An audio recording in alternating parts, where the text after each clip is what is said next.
Sir, good evening. Ilan taon ka na, sir? 26. Sakto. Yan. Oo. 26. So, wala na tayong pag-usapan. Kasi, sir, edad lang hinahanap nito.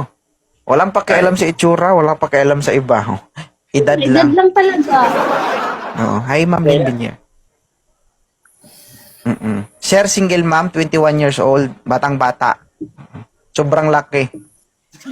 Uy! Bra Sobrang lang laki yan. ng sobrang laki ng tsansa mong mapasagot ang babae na. Anong bra? Ba't napunta ka sa bra?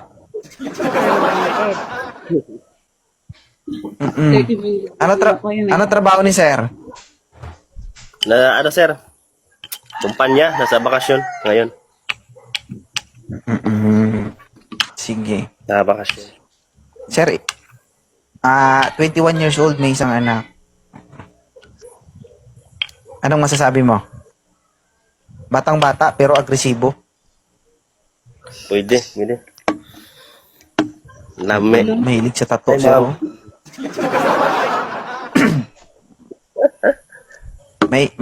may katanungan ka ba, madam, kay sir? Wala nang paligo-ligo na. Check out na yan. Tadaan. Out na. Check out. Check. Okay.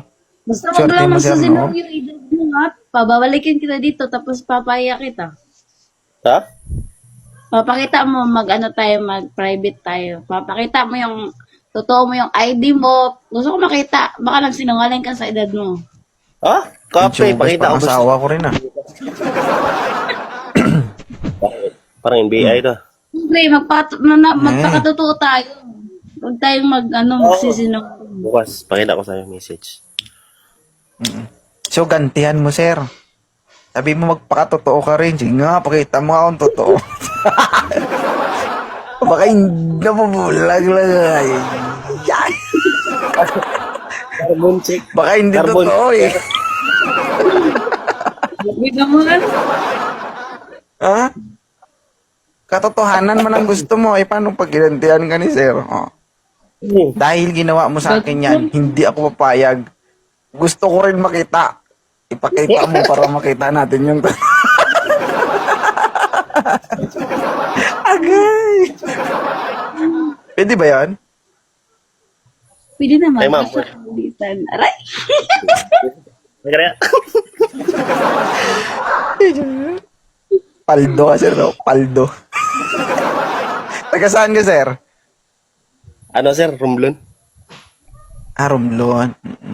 Parang mapapadayo ka sa Davao, sir, ha? Sige lang. Medyo Ayos yan, malaki para naman. matikman ba?